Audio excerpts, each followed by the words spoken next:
아, 아, 아. 안녕하세요. 반갑습니다. 네, 잘 들리시나요? 네. 피곤하시죠? 하루 종일 앉아 있다 보니까 또 피곤하시고 공기도 많이 안 좋고 그렇죠? 네. 아, 제가 체인지온에 2008년도에 연사로 왔었어요. 10년 만에 다시 오게 되니까 아주 감회가 남다르네요. 10년이 너무 후딱 지나간 것 같아요.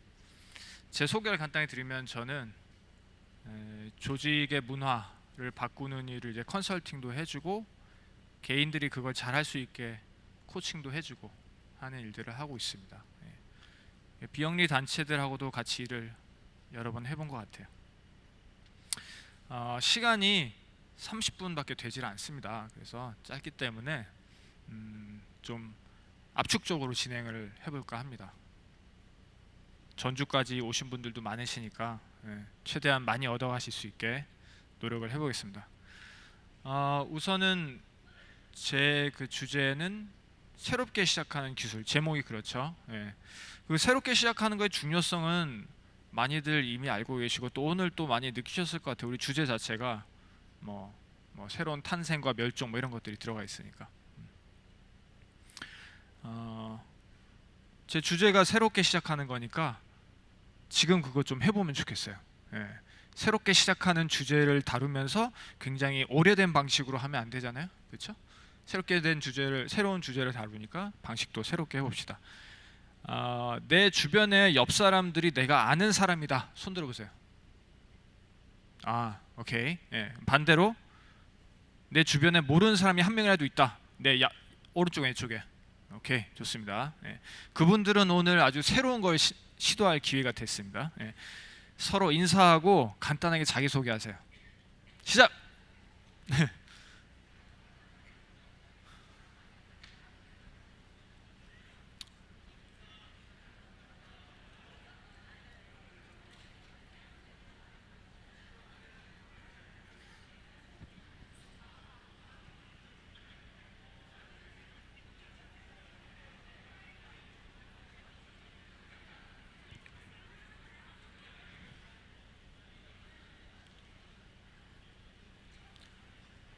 여기 앞에 시계가 안 가네요. 요거 혹시 뭐 제가 참고하러 가셨는데 시계를 가게 할 수 있을까요? 남은 시간 같은 거 표시되는 것 같은데 누가 도와주실 수 있을까요? 앞에 시계 요거 어떤 분이 이게 되게 아이러니죠. 뭐냐면 컨퍼런스가 뜻이 어원으로 보면 같이 모여서 얘기한다는 뜻인데 제가 하루 반나절이 지났는데 지금에 이르서야 소개를 하고 서로 안녕하셨어요. 죄송합니다. 오늘 반나절 동안 같이 있었는데 초면이네요. 이렇게 하는 게 되게 아이러니죠. 오늘 지금 방금 새로운 시도 하신 거죠, 그렇죠? 평소 같았으면 얘기도 안 하고 그냥 헤어졌을 텐데. 그러면은 사실은 제가 이걸 한 이유가 제 30분 동안 강연에 옆 사람이랑 같이 하는 걸 하려고 그래요. 그래서 그걸 이제 포문을 연 겁니다. 소개하는 거로. 새롭게 시작한다는 게 어떤 걸까요? 제가 두 가지의 그 사례를 간단한 일상에서의 사례를 한번 말씀드려 볼게요. 그러면은 본인이 지금 주로 하는 일들이 어떤 쪽에 가까운 거 한번 생각해 보세요. 첫 번째 사례는 내가 경력이 되게 오래된 중국집의 주방장이라고 칩시다. 그 주문이 들어왔어요. 짜장면 하나래요. 그거를 주문을 처리하는 상황을 생각해 봅시다. 10년 이상 경력이 됐으니까 뭐 아주 식은 죽 먹기겠죠. 두 번째 사례는 나는 요리사는 아니에요. 그냥 뭐 직장인입니다. 근데 주말에 갑자기 집에 손님이 아는 사람들이 들이닥쳤어요. 갑자기 집 근처에서 전화가 왔어. 야 짱구야, 너 집에 가도 되냐? 와, 몇 명인데? 12명. 뭐 이런 거죠. 그런데 마침 또 그때가 뭐 공휴일이고 그래서 식당도 안 하고 뭐 시킬 데도 없고 그래서 내가 대접을 해야 되는데 집에 있는 걸로 대접을 해야 돼요. 냉장고 문을 열고 일단 있는 걸 찾아서 어떻게든 해야 돼. 이 두 가지의 사례를 생각해 보세요. 상황을 비유적으로. 내가 많이 하는 일이 전자에 가까울까 후자에 가까울까. 아무래도 이제 후자가 새롭게 하는 일에 가깝겠죠. 새롭게 하는 일에 가까울 거고, 이 심리학 연구에 따르면은 이 두 가지가 서로 다른 전문성을 필요로 한다고 합니다. 첫 번째는 그 같은 일을 반복적으로 하는 전문성이라고 해서 이제 루틴 전문성이라고 합니다. 똑같은 걸 계속 반복하는데 이제 실수 없이 정확하게 하는 거. 두 번째는 새로운 상황에 뭔가 내가 적응적으로 하는 걸 말하거든요. 그때 잘하는 건데 이거를 적응적 전문성이라고 합니다. 두 가지를 서로 구분을 해요. 달리 말하면 반복적인 거를 잘한다고 해서 새로운 상황에도 잘한다는 보장은 없다는 얘기일 수도 있다는 게, 두 개가 서로 독립적이거든요. 그럴 수 있어요. 그러면 여러분 뭐 아까 인공지능 얘기도 있었는데 알파고가 둘 중에 뭘 잘할까요? 알파고가 그 루틴한 전문성이 훨씬 뛰어나겠죠. 생전 처음 보는 일을 접했을 때는 알파고가 못할 거예요. 알파고가 바둑을 잘 두는 거는 바둑 기보를 엄청나게 연구를 하거나 혹은 스스로 바둑 여러 번 또 봤었기 때문에 그런 거잖아요. 그래서 어떤 면에서는 우리 인간으로서는 이 적응적 전문성이 더 중요해지겠죠. 앞으로 시기에서는. 근데 문제는 뭐냐면 우리가 아주 어렸을 때 시기를 지나고 나서는 이렇게 새롭게 시작하는 기술, 적응적 전문성 이런 것들을 별로 배우질 못했어요. 그러니까 반복적으로 일을 잘하는 거에만 익숙해져 있는 편이죠, 일반적으로는. 그래서 오늘 이 시간에서 한번 그걸 배워봅시다. 충분하진 않지만. 근데 이걸 할 때 근거를 좀 찾아보면 좋겠어요. 그냥 제가 썰을 푸는 것보다는 연구들이 있다면 그런 연구들을 소개하면 더 좋겠죠. 그럼 이 근거를 찾을 때 먼저 우리가 해볼 수 있는 일은 이 새로운을 시작하기에 전문가는 누굴까를 먼저 생각해 보는 거예요. 우리가 뭔가 잘하는 방법을 찾을 때 보통 첫 번째 단계가 이걸 잘하는 사람을 먼저 찾는 거거든요. 저 생각에는 창업가들이 새로운 일을 이제 시작하는 그런 거의 전문가일 것 같아요. 특히 연쇄 창업가라고 하는 사람들이 있어요.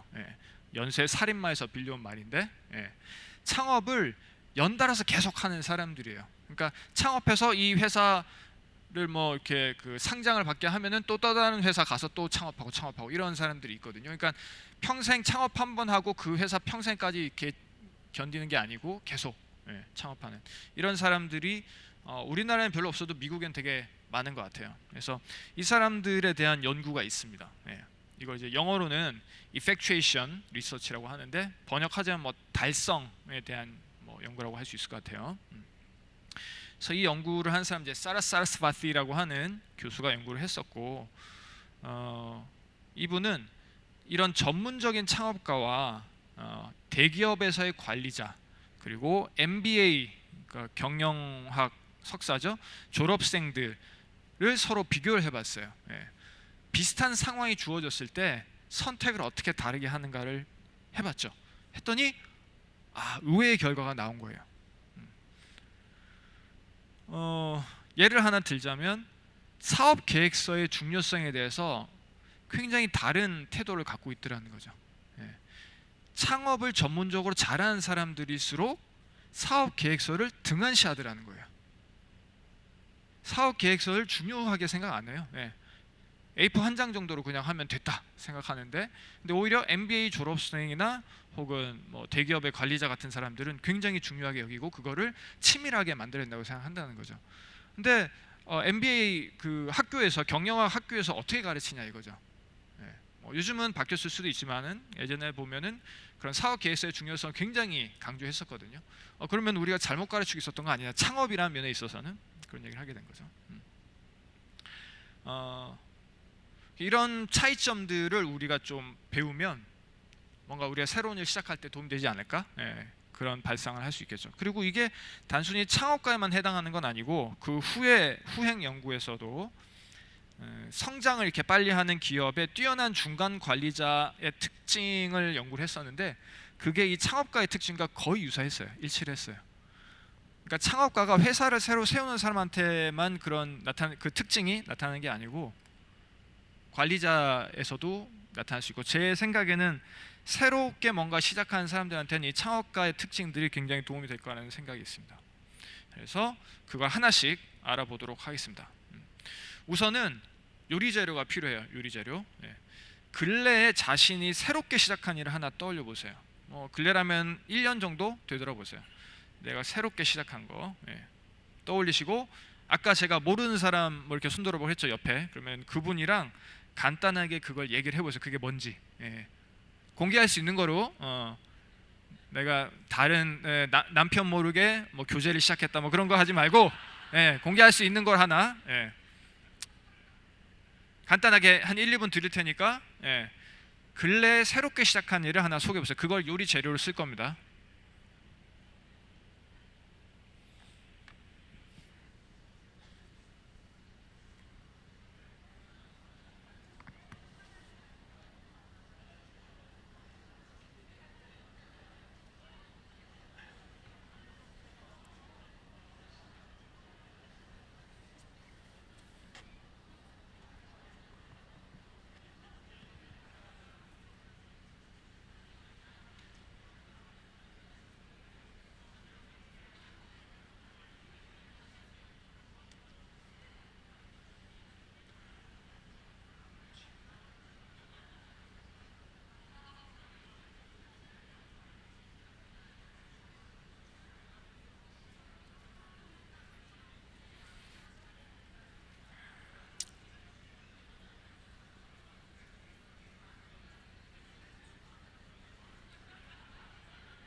그냥 간략하게 얘기해 주시면 됩니다.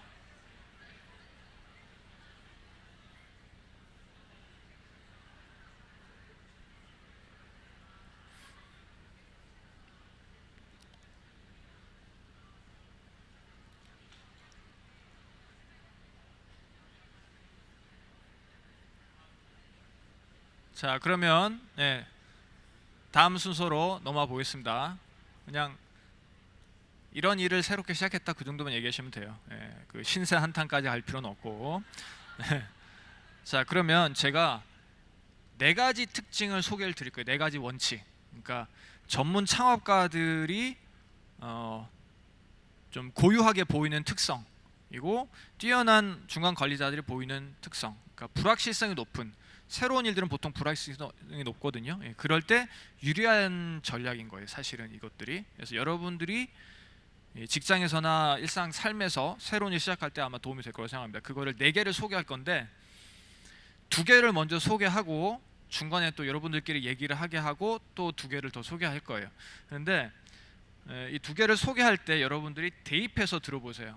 자신이 지금 이제 그 새롭게 근래에 시도했던 일을 떠올렸잖아요. 그러면 제가 소개하는 원칙이 내가 접근했던 방식과 비슷했는지 달랐는지 그거 한번 생각해 보시고, 만약에 달랐다면은, 나는 그런 요소가 별로 없었다고 생각된다면 그런 요소를 넣으려고 했다면 어떻게 했으면 됐을까, 그거 상상하시면서 들어보시면 되겠습니다. 적극적으로. 첫 번째 원칙은 이제 손안의 새 원칙이라고 해요.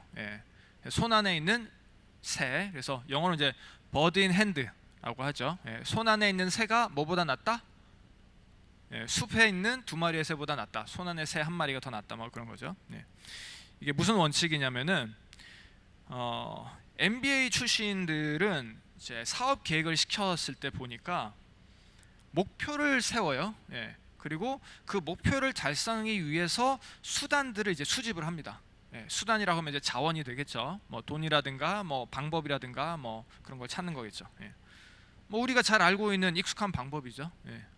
그런데 뛰어난 창업가일수록 그렇게 안 하더라는 거예요. 반대로 하더라는 거예요. 어떻게 반대로 하냐? 목표를 세우지 않습니다. 처음에 수단을 먼저, 내가 갖고 있는 수단이 뭔지를 들여다봐요. 그 다음에 내가 갖고 있는 수단들을 보고 나서 이 수단들로 내가 뭘 해볼 수 있을까를 상상을 해요. 순서가 반대죠.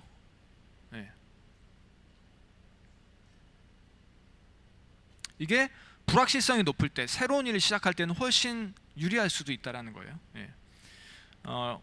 풀어서 말하자면은 내가 이미 갖고 있는 걸 활용하라는 거예요. 그렇게 했을 때 불확실성을 낮출 수 있는 거예요. 예. 보통 목표를 먼저 세우고 수단을 취하기 시작하면은 나한테 없는 것들을 막 구하려고 하게 돼요. 예.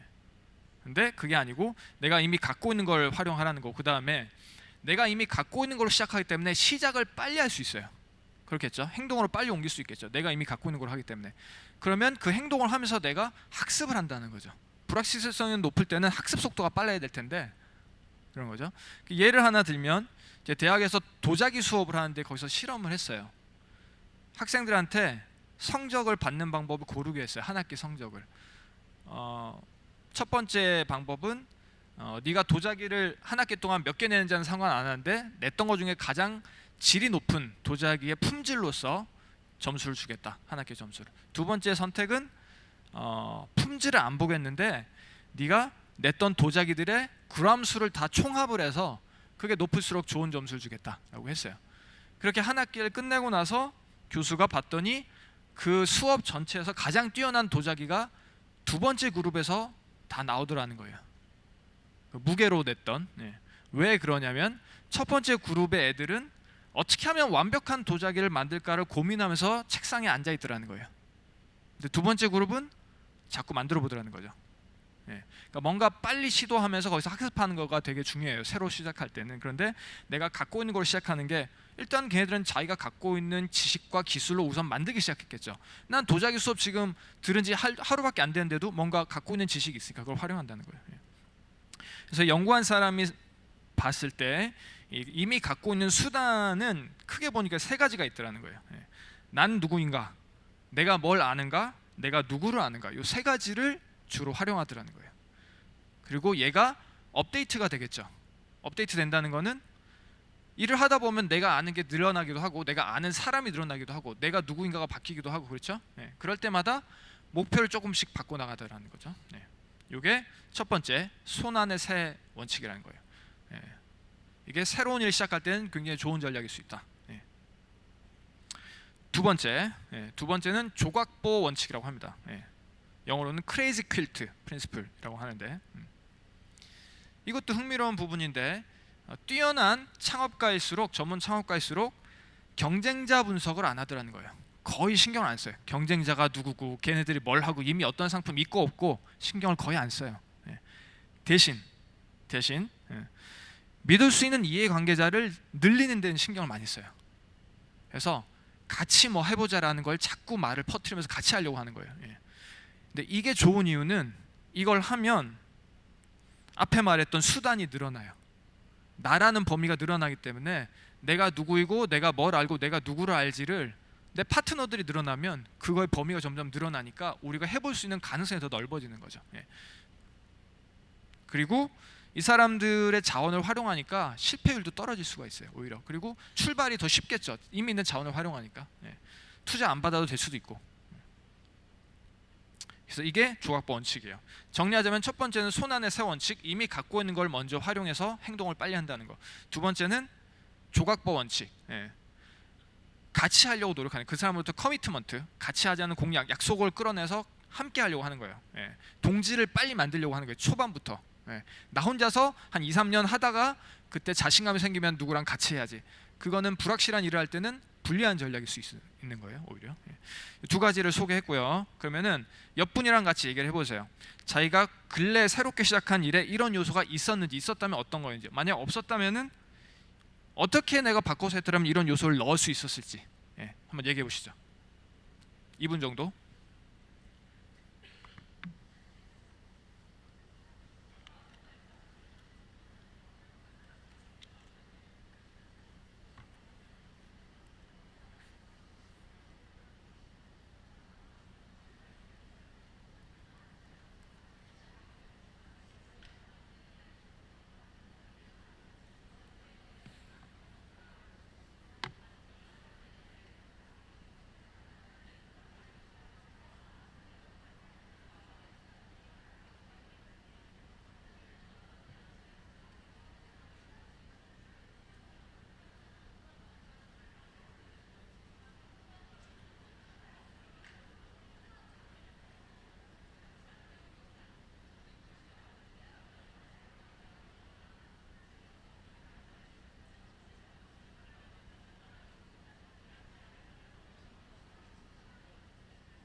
자, 2분이 됐습니다. 네. 뭐 길게 얘기는 못 나누셨겠지만은 뭐 짧게라도 한번 생각을 나눠 보셨을 것 같고,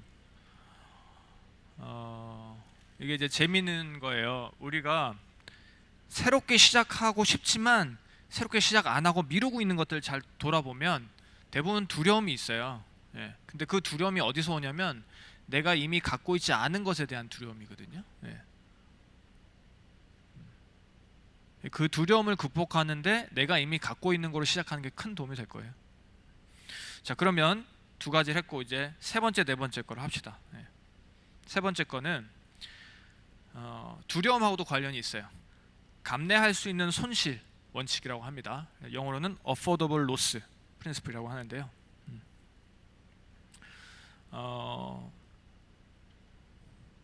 그 우리 사람들의 키는, 여기 있는 분들의 키를 분포도를 그리면 어떤 종류의 분포가 나올까요? 정규 분포가 나오겠죠. 예. 만약 그